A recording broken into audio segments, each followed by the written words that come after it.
Este sermón yo le he titulado La liberación de Barrabás, Marcos 15, versículo 1 hasta el 15. Y si podemos, pueden ponerse de pie para leer junto a la Biblia, por favor.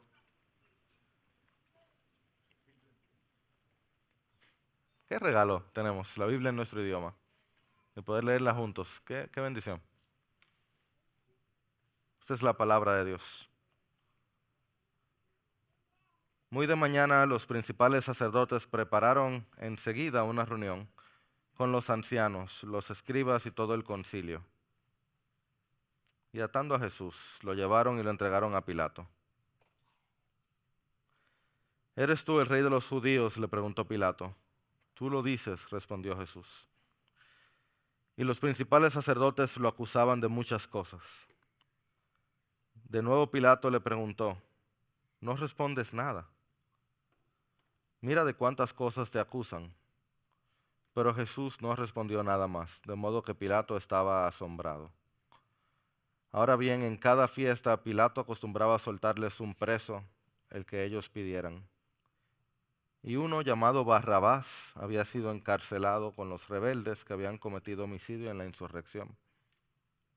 Cuando la multitud subió, comenzó a pedirle a Pilato que hiciera como siempre les había hecho. Entonces Pilato les preguntó, ¿quieren que les suelte al rey de los judíos? Porque sabía que los principales sacerdotes lo habían entregado por envidia. Pero los principales sacerdotes provocaron a la multitud para que le pidiera que en vez de Jesús le soltara a Barrabás. Pilato les preguntó, ¿qué haré entonces con el que ustedes llaman el rey de los judíos? Ellos le respondieron a gritos, crucifícalo. Leemos el 14 juntos. Y Pilato les decía, ¿por qué? ¿Qué mal ha hecho? Y ellos gritaban aún más, crucifícalo. Pilato, queriendo complacer a la multitud, les soltó a Barrabás. Y después de hacer azotar a Jesús, lo entregó para que fuera crucificado. Esa es la palabra de Dios. El Señor bendiga su palabra. Dios santo, eres también Dios bueno. Eres el único Dios. Y por tanto eres el único que puede ayudarnos. En esta mañana yo te ruego por el poder de tu Espíritu que tú hables a nuestros corazones. Danos el asombro que necesitamos para amarte más. Porque esta vida no es suficiente. Que hay demasiada injusticia, empezando por la que nosotros cometemos. Empezando por la que nosotros cometimos contra el Hijo de Dios. Así que si en esta mañana tú nos sacas de aquí con una mayor apreciación de tus excelencias, dicho de otra manera, ayúdanos a verte. Sácanos de aquí felices, porque nos sacaste de aquí libres, porque oramos en Jesús. Amén.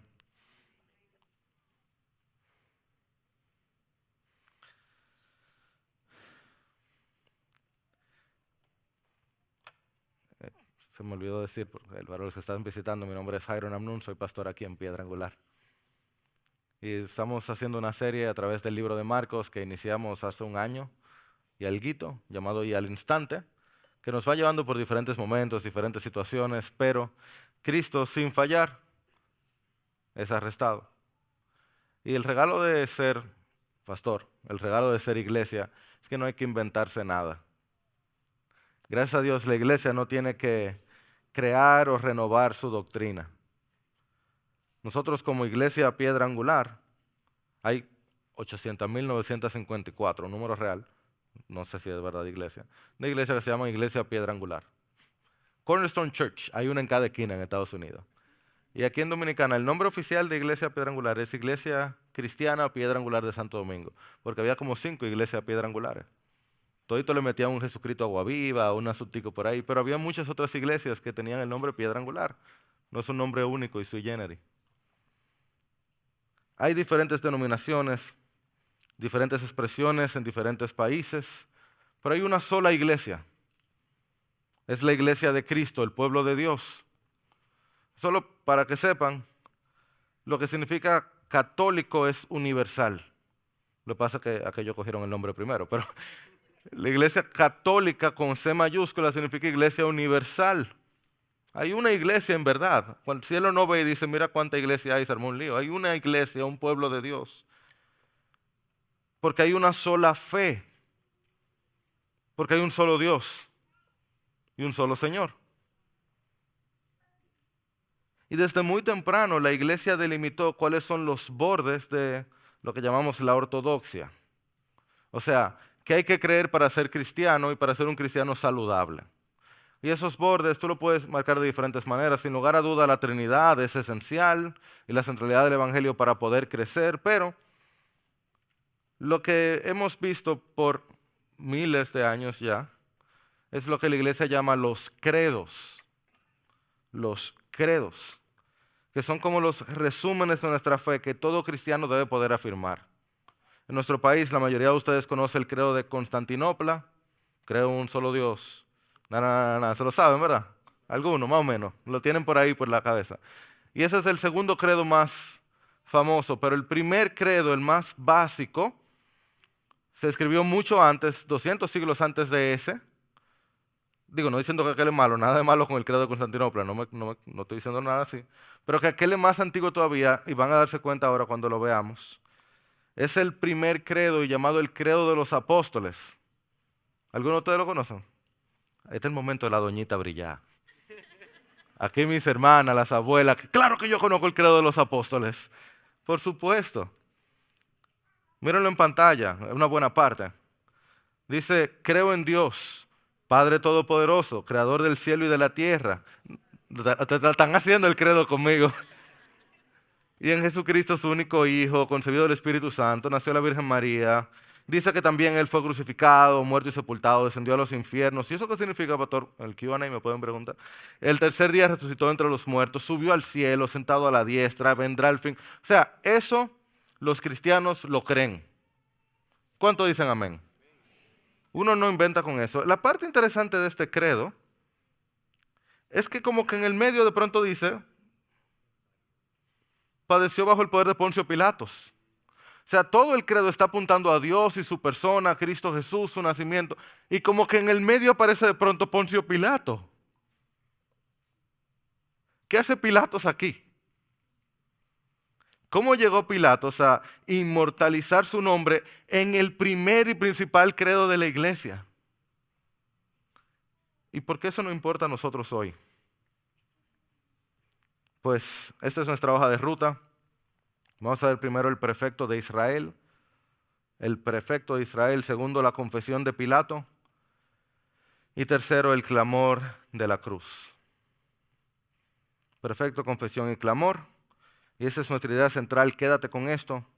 Los gobernantes hicieron lo que quisieron con Jesús porque Dios quiere liberar a los cautivos.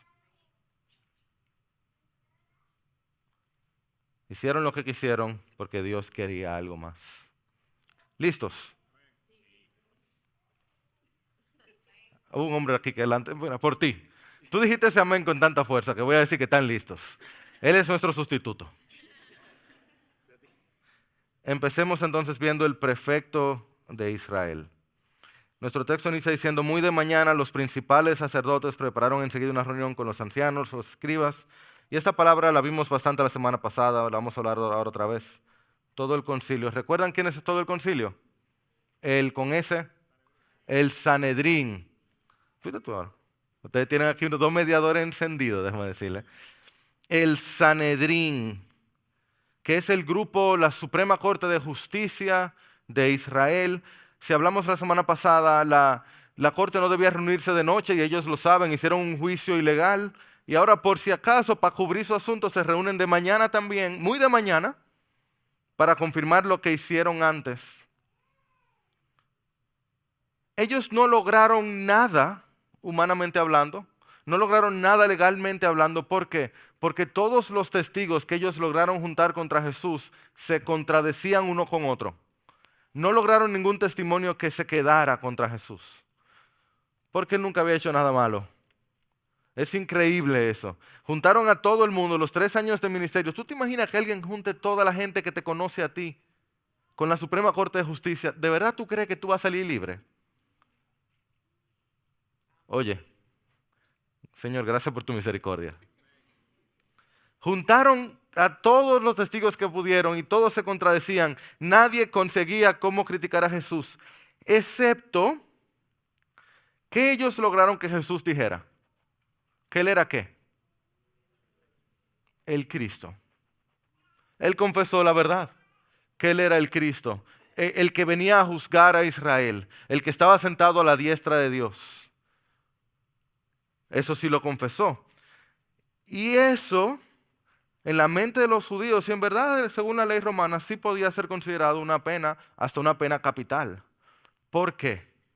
Porque Israel en ese momento estaba bajo control de Roma.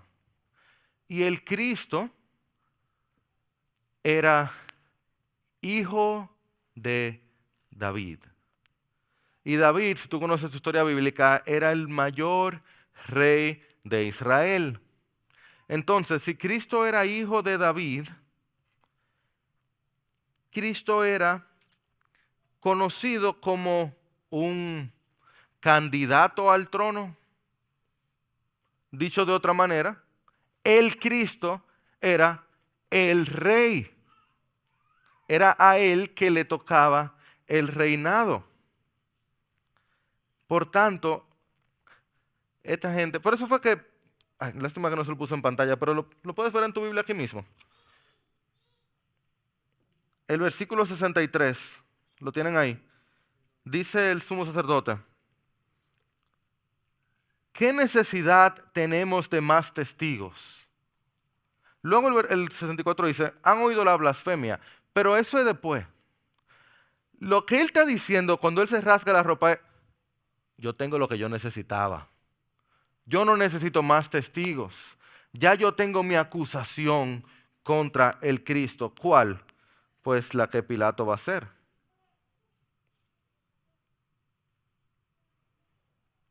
Que Cristo es el rey.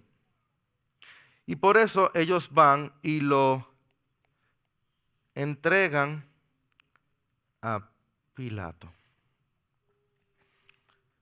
quien era el prefecto, le hace el encargado, el rey supuesto. Y tengo tantas ganas de usar ejemplos del Señor de los Anillos, pero no lo voy a hacer, porque yo he dicho que yo puedo usar 3 ejemplos del Señor de los Anillos o de Star Wars y me lo estoy guardando. Estamos en enero, entonces no lo voy a hacer, pero algunos de ustedes que son fans ya saben. ¿Verdad que sí? En Gondor. No, el árbol. Sí sabe, no. Ok, ya lo sé ya, ¿contó? Bueno, ustedes son ya llenos de gracia. El asunto con Pilato como prefecto es que Pilato no es una figura trascendental en la historia. El salto a la fama de Pilato fue haber asesinado a Jesús y ser parte. Si yo hablo de Calígula, tú sabes algo de él, ¿cierto? Marcos Aurelius, tú sabes que salió en Gladiador, por lo menos. O sea, tú tienes algunas ideas de ciertas figuras romanas importantes. Pero de Pilato, la única razón por la que Pilato es famoso, en verdad, es por haber participado en el asesinato de Jesús. Fuera del registro en la Biblia, lo que tenemos de él es apenas incidental. Herodes tiene mayor clamor a la fama. No bueno, pero se sabe más de él.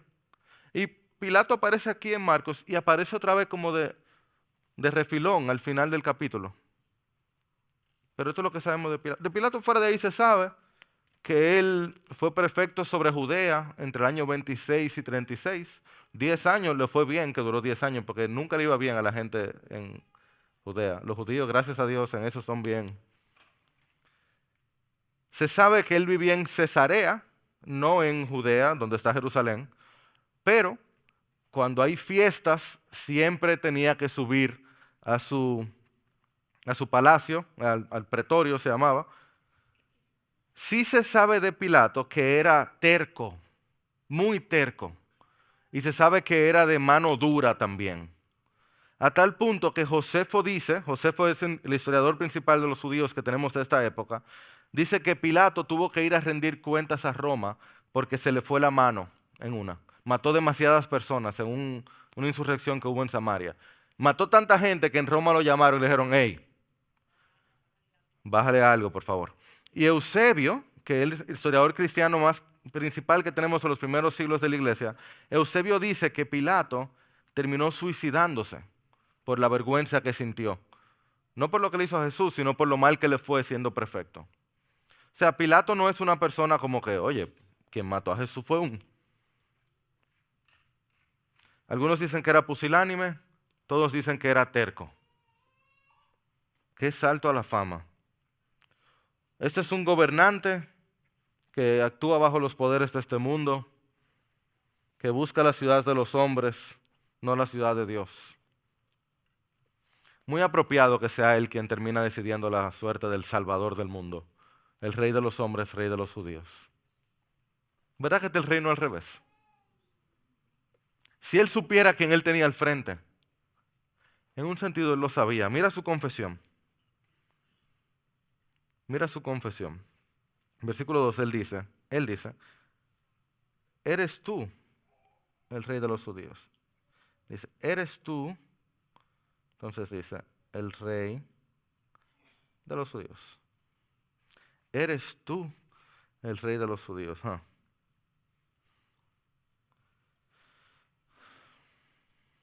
No creas que Pilato está preguntando como, tú eres el poderoso de Israel, la zarza ardiente. Eso no es lo que él está pensando. Pilato, terco al fin, quiere saber si él tiene de frente un enemigo político.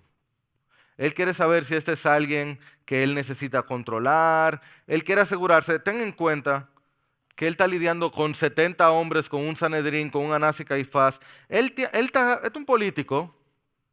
Y los políticos, tú sabes que todas las preguntas pueden ser cargadas muchas veces. A él le han traído a este hombre, él le ha escuchado, él lo que quiere saber a quién él tiene al frente. Él está midiendo a su oponente. Los otros evangelios nos dejan ver también que hay un asunto en su casa pasando ahí, pero Marcos no lo hace, así que no voy a abundar allí. Pero lo que él quiere saber es si él puede manejar a Jesús como él ha manejado tantas otras personas en todo el tiempo que tiene reinando en Israel. Pero eso hace la respuesta de Jesús tan interesante. Yo quiero que sepas esto. Estas son las últimas palabras de Cristo antes de subir a la cruz en Marcos. Las últimas palabras de Cristo antes de subir a la cruz son, ¿las viste? Tú lo dices. Me encanta que los comentaristas están, principalmente en inglés, que es donde más fácil conseguir comentarios, están buscando la manera de comunicar qué es lo que hay, pero en español está perfecto. Eso lo dijiste tú. Eso es lo que Cristo dice cuando tú lo dices. Eso lo dijiste tú. Con el mismo tonito, eso lo dijiste tú. Ese tú lo dices de Cristo comunica mucho más que tú lo dices. Allá usted hizo consecuencias si usted dijo que eres tú el Rey de los judíos. O sea, a lo que Pilato está apuntando, perdón, a lo que Jesús está apuntando es, al tú decir que si eres tú el Rey de los judíos, tú estás diciendo palabra muy grave. Toma en cuenta lo que tú estás diciendo, Pilato. Preguntar, ¿eres tú el Cristo? Aunque sea por pregunta, significa mucho. Mira, estamos tratando eso nosotros mismos en la casa. Tú ves a la gente que dice, ay, Jesucristo. Tú dices eso así, eso significa mucho más que decirlo. De hecho, la palabra te dice que no tomes el nombre del Señor en vano. Decir Jesucristo significa muchísimo. Que Pilato tenga de frente a Jesús y le pregunte, ¿eres tú el Rey de los judíos? Cristo le está diciendo, mira, tú estás diciendo eso. Por supuesto, también Cristo está mostrando su astucia, porque si Cristo dice, no, yo no soy, él está mintiendo. Si dice sí, pues él caía como culpable, porque él era rey, y ya le hablé de la parte legal, él no le tocaba ser rey, supuestamente. Lo que a mí me llama tanto la atención es lo que pasa cuando Cristo dice, eso lo dijiste tú, versículo 3. Y los principales sacerdotes lo acusaban de muchas maneras. Yo me imagino a Cristo diciendo, eso lo dijiste tú. Y de inmediato salirlo. Y él, mira, y él hizo esto, y él hizo aquello, él hizo otro. O sea, ellos empezaron a decir de todo de él. Y Pilato, que en este caso está mostrando mucha más ecuanimidad. Oye, ecuanimidad, ¿qué dice ecuanimidad? Está más suave, está más tranquilo que todos los otros. Le dice, ¿y tú no vas a decir nada? No responde, tú estás yendo todo lo que están diciendo de ti, tú te vas a quedar tranquilo. Aquí en Dominicana, ¿te vas a quedar así? Y Cristo,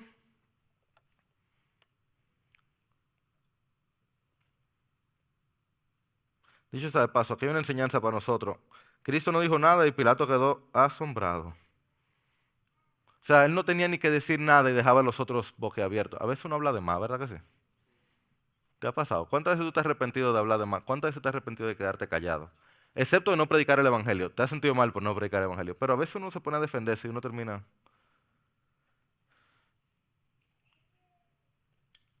Cristo no tenía que hablar mucho allí, ya él había dicho lo necesario.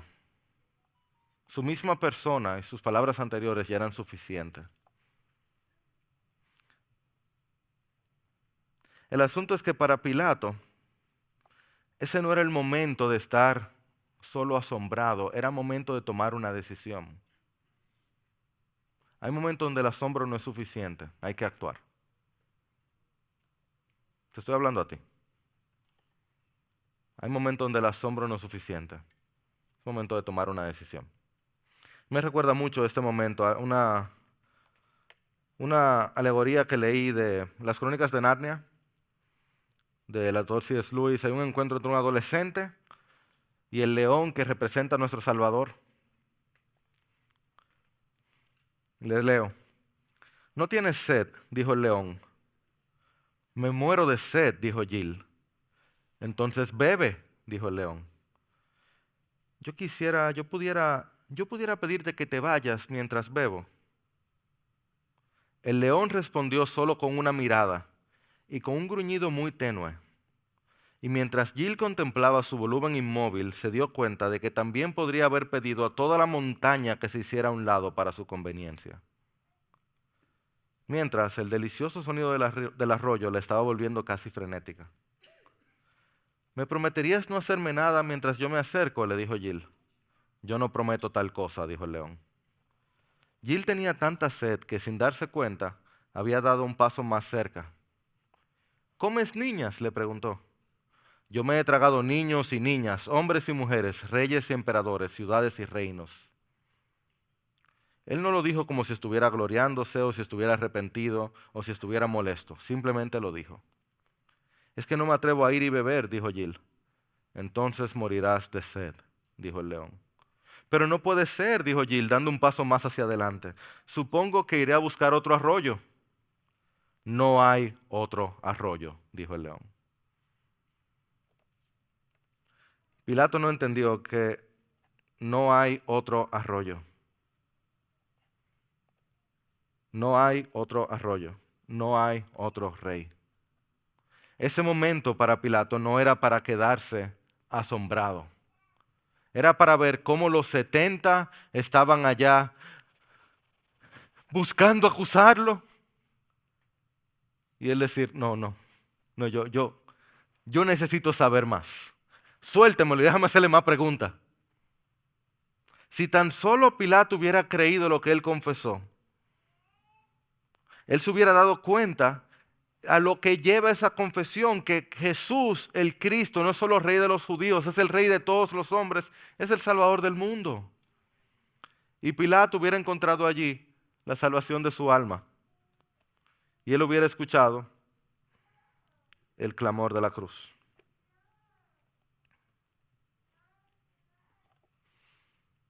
Señor, que nadie salga de aquí solo asombrado. Salgamos de aquí transformados.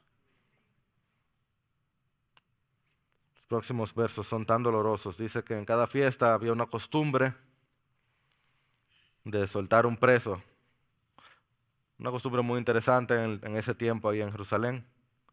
Y había uno llamado Barrabás, que había sido encarcelado con los rebeldes. Este era un homicida. Esta multitud sube aparentemente empujada por los sacerdotes. Y Pilato dice, ¿quieren que le suelte al rey de los judíos? Y aquí dice este versículo tan importante que él sabía que lo habían entregado por envidia. Es muy importante que veamos esto. Él lo sabía que lo habían entregado por envidia. Nosotros vimos ya un prefecto, vimos un rey, vemos ahora un asesino, que es lo que era Barrabás. Barrabás no solo era ladrón, era también homicida o asesino. Esta norma de soltarlo, de soltar un preso, imagínense como en los tiempos de gladiadores que el César podía como que darle vida o darle muerte. Esta norma pareciera ser que durante la Pascua, ok, suéltanos uno. Y miren, pan y circo. La norma de Roma era pan y circo, era mantener a la gente entretenida. Esa es la tarjetica del momento, soltarle un preso. Y más que Roma no era particularmente amable con la gente, o sea que había muchos presos que no merecían estar presos. No era el caso de Barrabás. Barrabás era un homicida. Pero el texto, la historia, nos introduce esta arista que uno como que porque está más o menos acostumbrado, pero imagínate leerte esto por primera vez.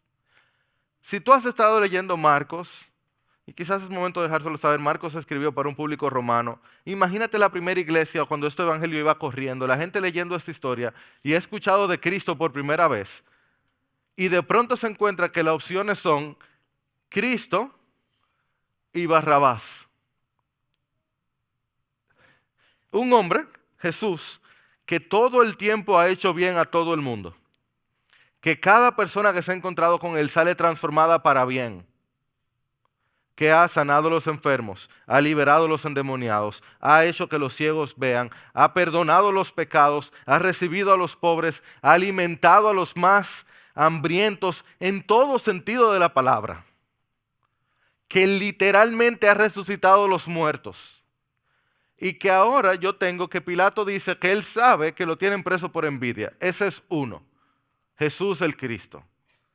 Por el otro lado yo tengo un hombre llamado Barrabás, cuyo salto a la fama es causar una insurrección y cuyas características son andar con ladrones, 2 de ellos terminarán en una cruz en un par de horas, y ser un homicida.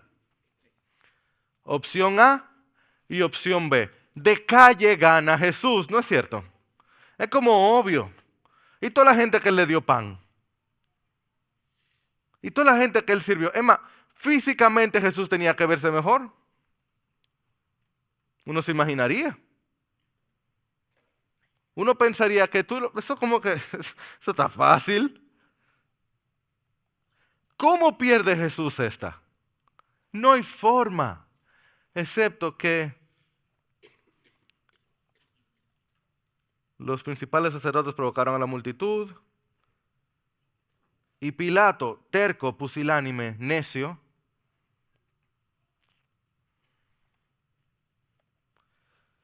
pecador, preguntó, ¿qué haré con el que ustedes llaman el rey de los judíos? Y ellos respondieron, crucifícalo. Mientras el culpable era perdonado, el perdonador sería castigado como culpable.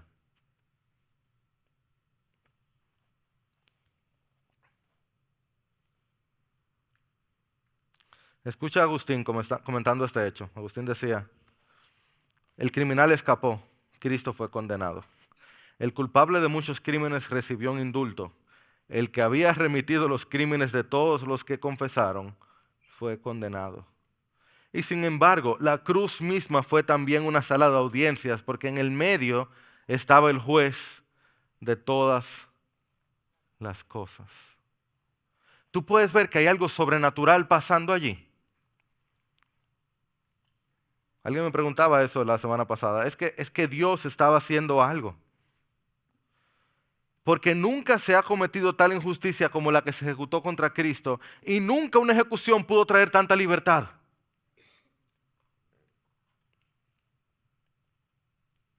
Mira, hasta Pilato sabía que esto no hacía sentido. Pilato dice, pero ¿por qué?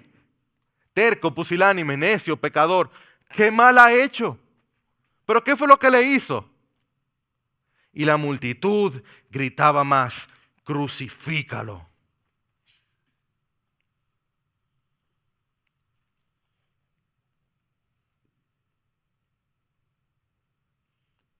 Y Dios sabe, porque algunos dirán, oye, pobre Pilato, él estaba en una condición imposible. Imagínate qué hacía él. Excepto, uno siempre está tratando de buscar el bueno de la historia para uno volverse el bueno. Resiste esa tentación, encuentra el malo, ese eres tú. Pilato, queriendo complacer a la multitud, ok, está bien, le soltó a Barrabás. Está bien, se entiende. Esta parte es hacer, después de hacer, azotar a Jesús.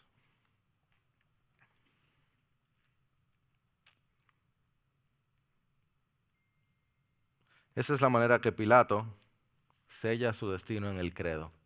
Por eso conocemos su nombre. Este hacer azotar a Jesús lo hace partícipe de la maldad de los judíos, le hace dar su acuerdo con la muerte del Salvador,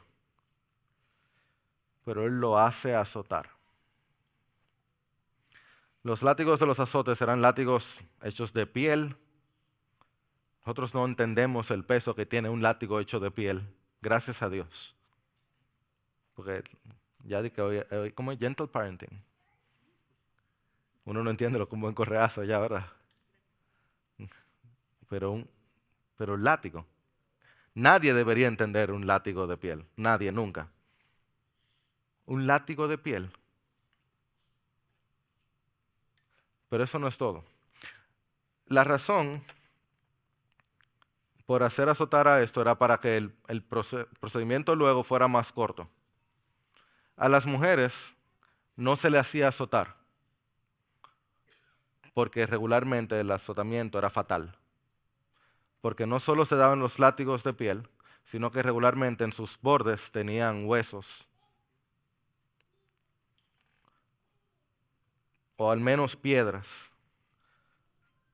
por lo que las víctimas cuando eran azotadas regularmente o con frecuencia morían. Si no estaban bien alimentadas, si tenían un buen tiempo preso. Cristo empezó a sangrar aquí, en su azotamiento. Por eso el credo dice, padeció bajo Poncio Pilato.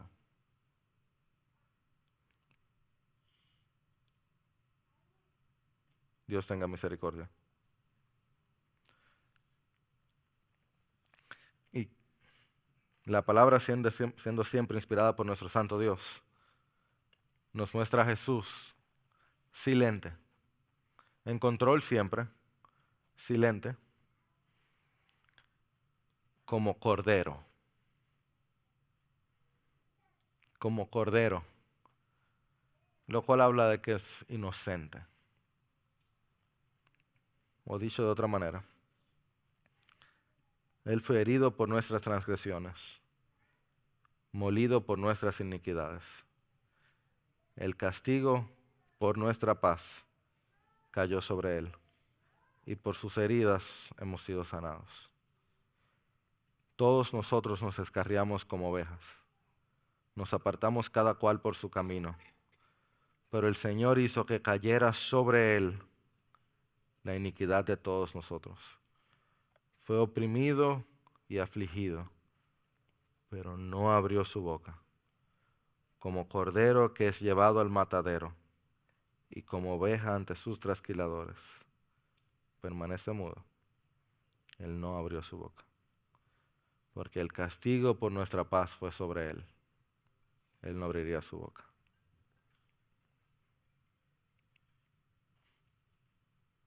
Señor de misericordia. Esa es solo la entrada a lo que viene. Permíteme compartir contigo 3 reflexiones antes de cerrar.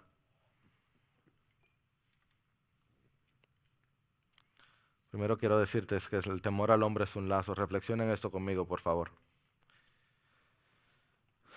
La realidad es, Pilato soltó a Barrabás, pero Pilato tenía amnistía total. O sea, Pilato pudo haber soltado a Barrabás y soltado a Jesús, ¿cierto? ¿Quién le hubiera dicho que no? Pero leyeron por qué él no lo hizo. ¿Lo ven conmigo en el versículo 12? Perdón, versículo 14. 15. Queriendo complacer a la multitud. La razón por la que Pilato solo soltó a Barrabás no es porque él encontró falta en Jesús, es porque él quería complacer a las masas. Vamos a decir que él no se percató de que Cristo era hijo de Dios, lo cual sería muy sorprendente. Pero vamos a decir que su orgullo no lo llevó a entender exactamente a quién estaba matando. Él sabía que Jesús era inocente. Complacer a la multitud lo llevó a asesinar a un inocente. Eso no es. O sea que él no puede decir, no, mira, yo no tuve nada que ver. No tuviste nada que ver. Cuando menos mataste a un inocente. Amados, tengamos mucho cuidado cuando nuestros corazones empiezan a alimentarse del clamor de la multitud. Cuando uno empieza a querer ser agradado, a medir el follower count. Ver cuántos followers tenemos, ¿verdad? Porque el camino de Jesús con toda frecuencia es un camino de fricción. Es un camino de minorías, es un camino angosto, arduo, de decisiones difíciles. Lo interesante, no, el regalo de Dios es un camino de gozo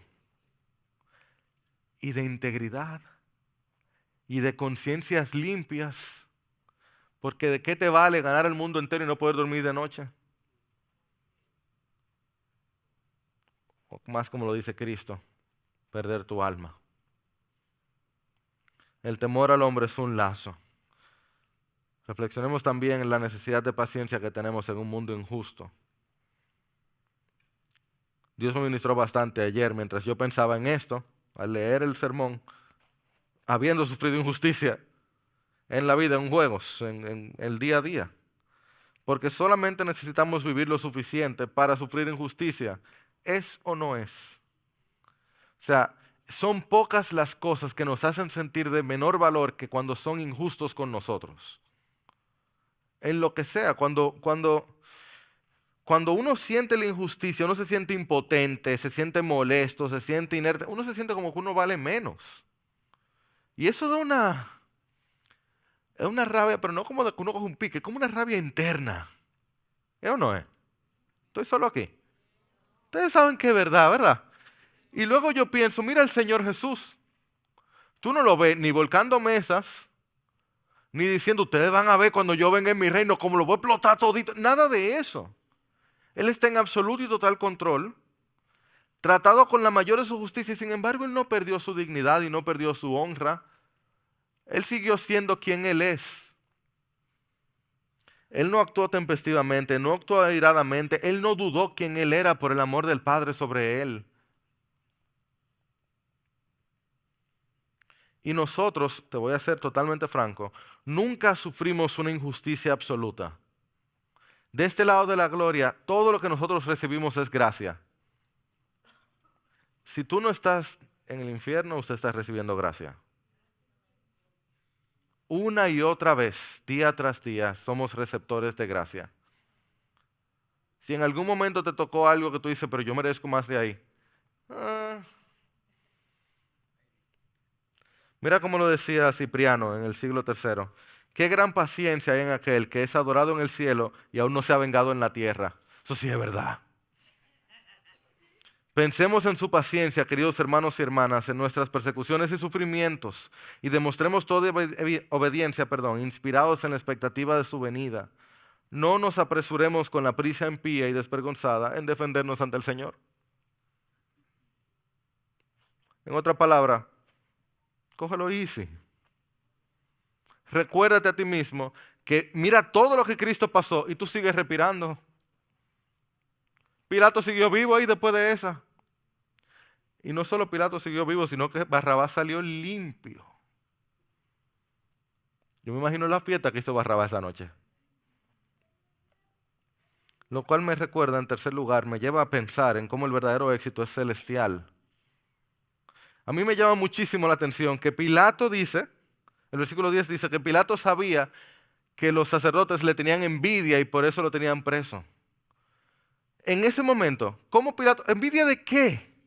Cristo está preso, Cristo era pobre, tenían todo tipo de rumores de él. de que era un bastardo, de que su papá no lo quería. Cristo andaba con pobres, andaba con prostitutas. Cristo fue traicionado por uno de sus mejores amigos, abandonado por todos los demás y le tenían envidia. ¿Tú estás oyendo? Los sumos sacerdotes que lo tenían todo, la Suprema Corte de Justicia, lo querían. ¿Por qué? Ellos lo tenían todo, él no tenía nada, pero él tenía el favor de Dios. Él tenía la unción del Santo. Él tenía la paz que sobrepasa todo entendimiento. Él era el Hijo de Dios.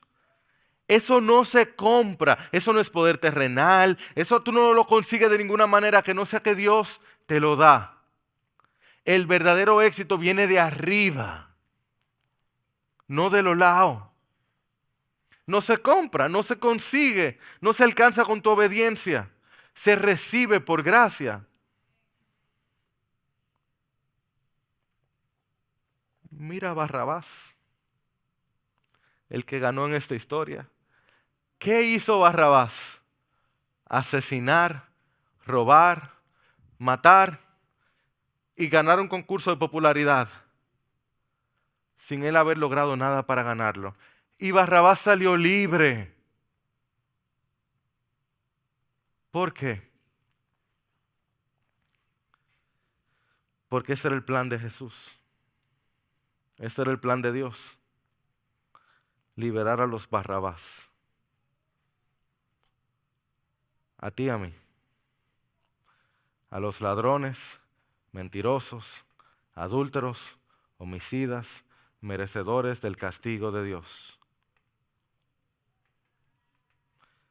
Liberados todos por el sacrificio del Cordero, por aquel que murió en nuestro lugar. O dicho de otra manera, como dijo la fuente de Marcos, también Cristo murió por los pecados, una sola vez. El justo por los injustos, para llevarnos a Dios. Muerto en la carne, pero vivificado en el Espíritu. Bendito sea el nombre del Señor. Cristo Jesús y Rey, hombre y Dios, inocente y condenado. A ti la gloria y el poder y el honor. Nosotros somos impuros, somos injustos, somos inmerecedores, somos pecadores. Pero eso no es todo lo que se dice de nosotros. También somos amados, somos redimidos, reconciliados por la sangre de Cristo, somos perdonados, nos hemos arrepentido, venimos a ti y recibimos la gracia de ser llamados hijos de Dios. Nosotros no somos ya ladrones, no somos ya adúlteros, no somos ya inmerecedores, ahora somos tus hijos. Y nosotros te adoramos, nosotros te bendecimos, nosotros te alabamos, nosotros queremos caminar contigo. Nosotros te damos gracias, estamos agradecidos por tu sacrificio. Nosotros te bendecimos por tu reinado sobre nuestras vidas y te pedimos más de ti. Queremos alabarte nuestro día a día, queremos darte a ti la gloria y queremos esperar por tu venida. Rey de reyes, no hay nadie como tú. La gloria sea a ti, Jesús. Y su pueblo dice, amén y amén.